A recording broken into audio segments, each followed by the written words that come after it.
My name is Jennifer, and this is Movie Talk. Before I get right into the first movie that I'm going to review, I would like to say just a few things. First off, none of these movies that we'll be reviewing are actually in theaters. They're DVDs that have been out for at least 2 months. Some of them are even older movies.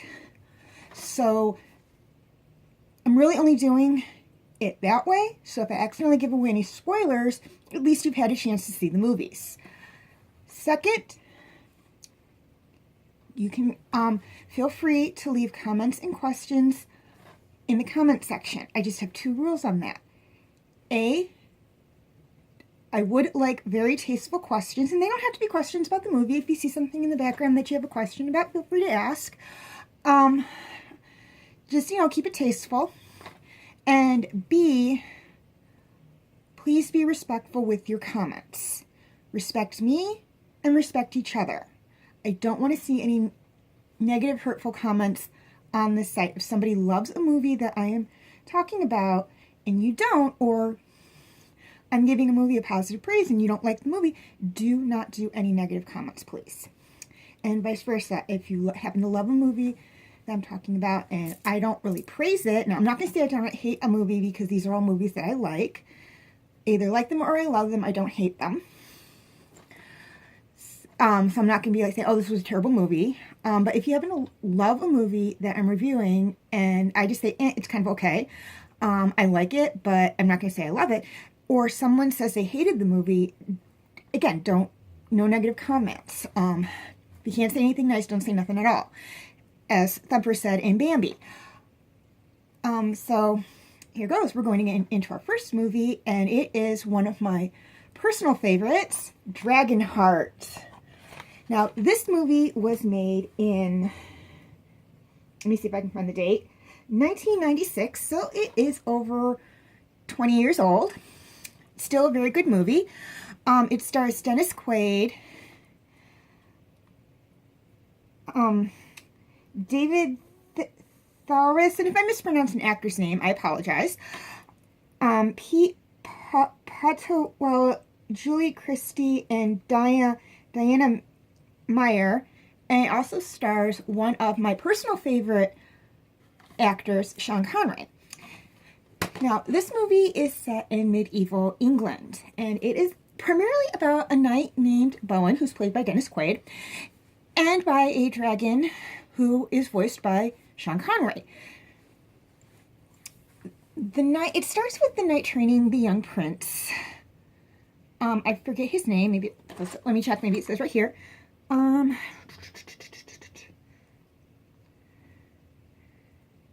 No, it doesn't. So he's training the young prince. And like I said, I can't remember the young prince's name. And the young prince is the son of course, the king, because he's the prince. And the king doesn't like dragons. So he goes out and actually, they don't really say he doesn't like dragons. The dragon refers to him in the beginning of the movie as the dragon slayer. So apparently the king had some issues with dragons. Now, the king is not really a very well-liked king, because the villagers are revolting against him, and he's killed. Now, the prince gets his heart pierced and damaged in this, and he is dying. Now, the queen believes there is a way to save him, and the only way to do it is to take him to this dragon. The dragon looks him over, and he basically says, yes, I can save him, but this comes at a very big price. And he makes the boy promise to not abuse the gift that he's going to give him. And the boy promises. Actually, I think it just hit me. I think the prince's name is Einan. Actually, I'm like 99.9% sure that's his name, because it just hit me. I think that was his name. So Einan makes the promise to the dragon that he will not abuse this gift that he gives him. And the dragon gives him half of his heart. And that's where the title Dragonheart comes from. But it turns out the prince is worse than his father. It's like the seed of the rotten apple grew an even rottener apple kind of thing. And Bowen blames the dragon for this. And he vows that he will kill this dragon, and he spends 5 to 10 years. I can't exactly remember. It's been a little while since I've watched this movie, even though it is one of my favorites. I've just been busy. He spends about five to 10 years hunting for this dragon. And when he finally does, and he's been killing dragons along the way, he actually rents himself out as a dragon slayer.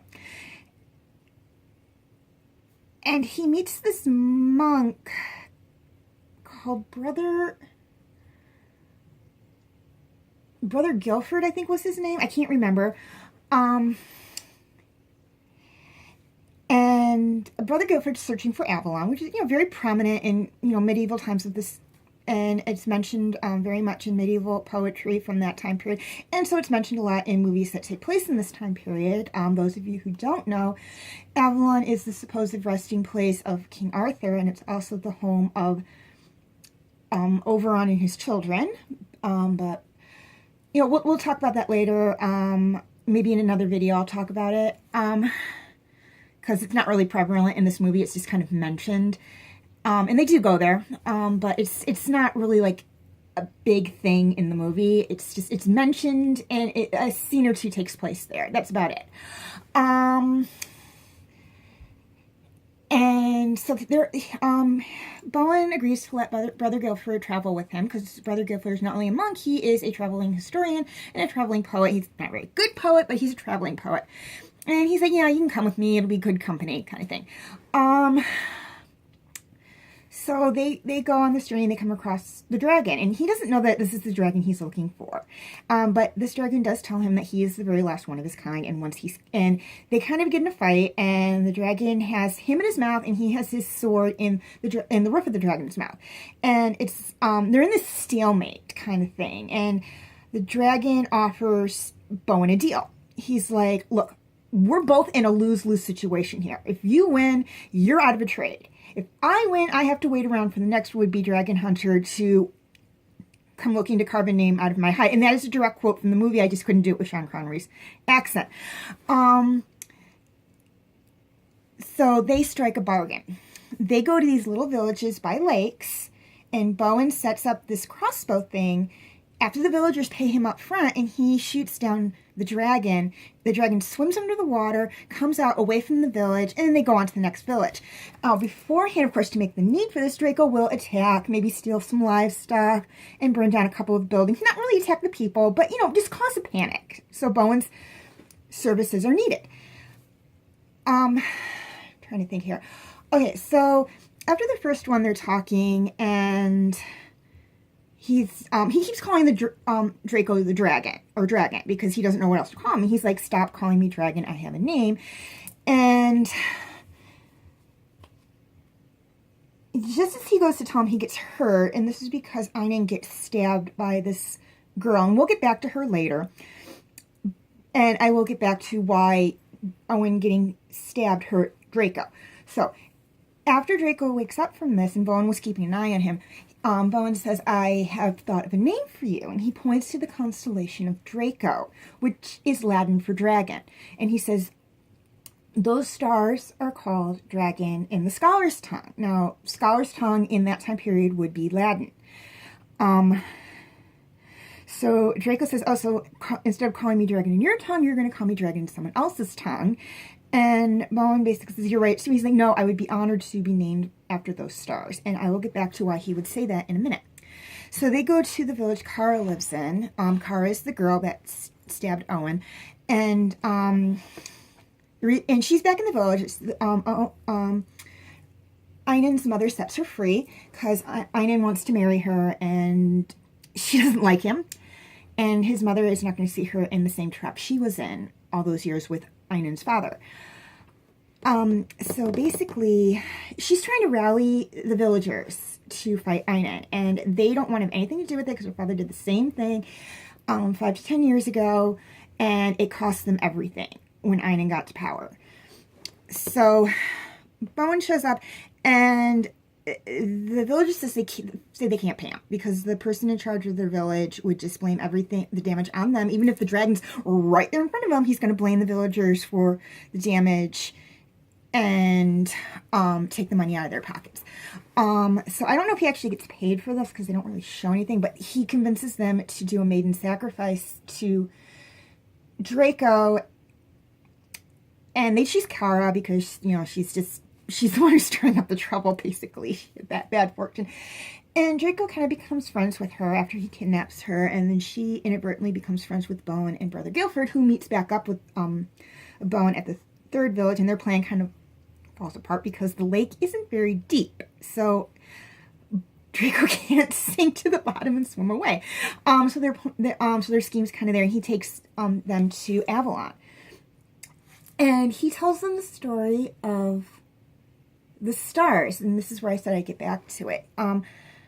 The dragons are apparently much older than humans in this movie, and that's kind of true in a lot of mythical movies with dragons and unicorns and other mythical creatures. And he said when the first of their kind really took pity on humans and felt that they should protect them, or something to that degree. Again, like I said, I can't really remember. And when he died, his body became the stars of the constellation of Draco, which became the dragon heaven. Now, unfortunately, all dragons have to earn the right to get in there. If they don't, their spirit just disappears. Draco thought he could ensure his spot there by sharing his heart with a dying prince. Remember what I said at the beginning of the movie? A dragon shared his heart with Einon. Draco is that dragon. Now, here's the thing. The heart he gave to him, they're connected. He and Einon are connected. That's why when Einon was stabbed by Kara, Draco felt it in the exact same place. Einon got stabbed in his shoulder. I think it was right here. It was this shoulder. Because she was aiming for his heart, but she went a little high. And she caught the cloth. That's why she didn't kill them.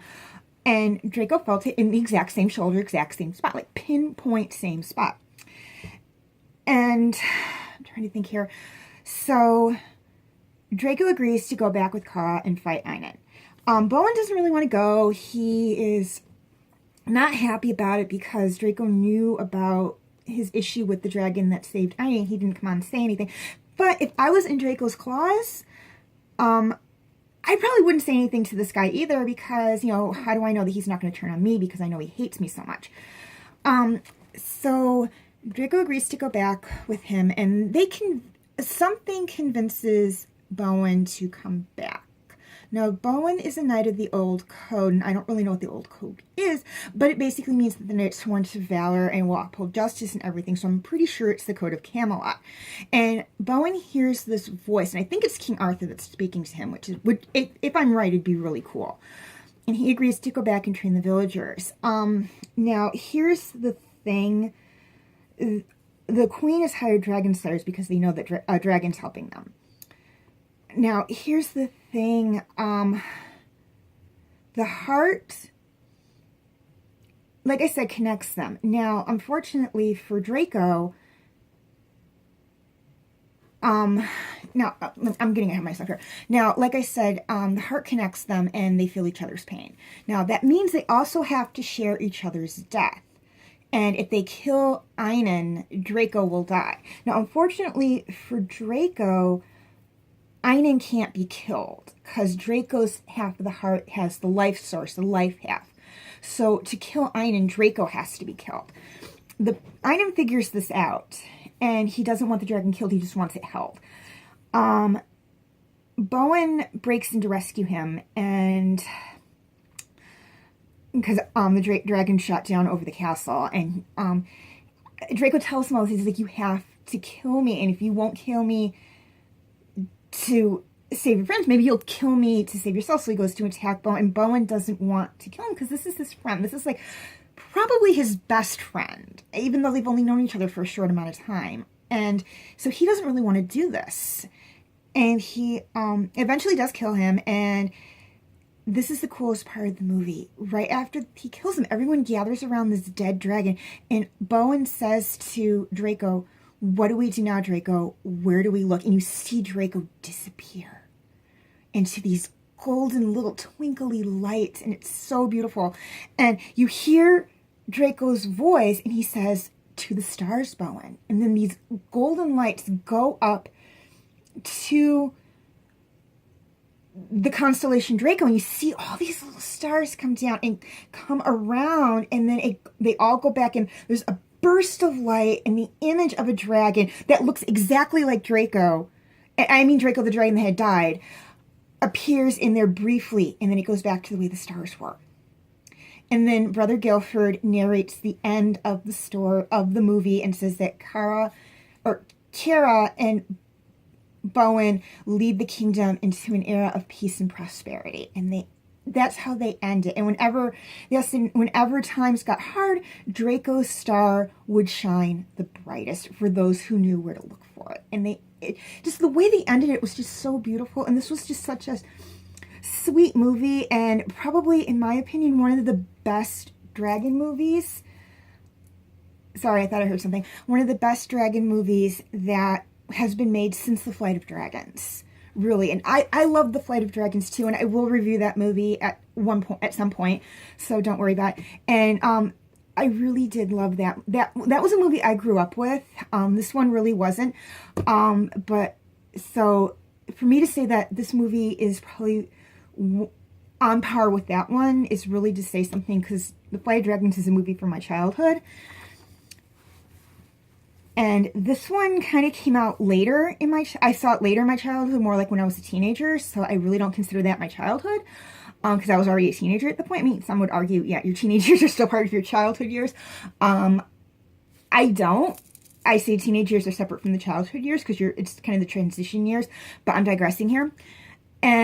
But it's really sweet, and they did make a sequel to this called Dragonheart 2, and I will review that at some point. Unfortunately, I don't have the DVD of it. I had the videotape, I just don't know where the videotape is. So I can't review it. I'll probably just show this one again and just say, this is Dragonheart 2. I won't be able to tell you who the actors are in it. I have to actually look that up on Wikipedia, which I probably will before I review. And they did a remake to that, and they also did a prequel, which was marketed as a sequel to the sequel, but it takes place beforehand. And that one I haven't seen yet, but if I do actually manage to get my hands on the DVD of that one, or even just see it on Netflix, I really review that one. That will probably be one of the few movies I review that's on Netflix, because I really don't want to do Netflix movie reviews, because Netflix has this habit of taking stuff on and taking it off. But yeah, a good movie. If you get a chance to watch it, I highly recommend it. It's a really good movie. It was directed by Rob Cohen, I believe is his name. I don't know if this was his first movie or not. And Draco looks amazing. Let me just say that. He looks like a real dragon. Like they really photographed, like really filmed a dragon. It's like, if anyone who's seen Jurassic Park, like the original Jurassic Park movies, not the Jurassic World that came out a few years ago, but the original, like the first Jurassic Park, and how those dinosaurs look so realistic, Draco is on par with that. He looks real. Like, you would swear he was a real dragon, not a CGI or a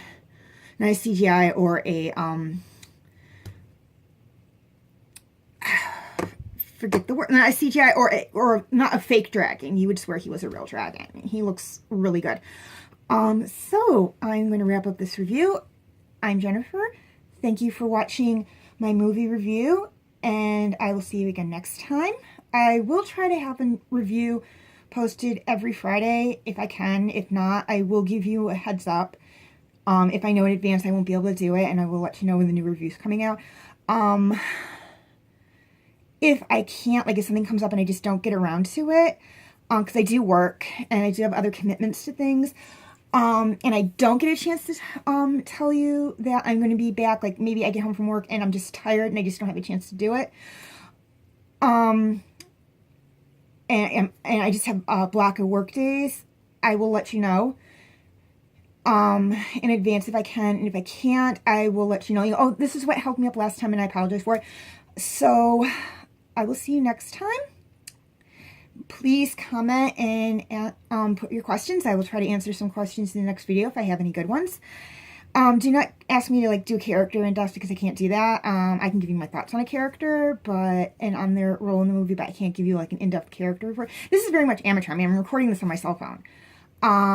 So I will see you next time. Have a very nice day.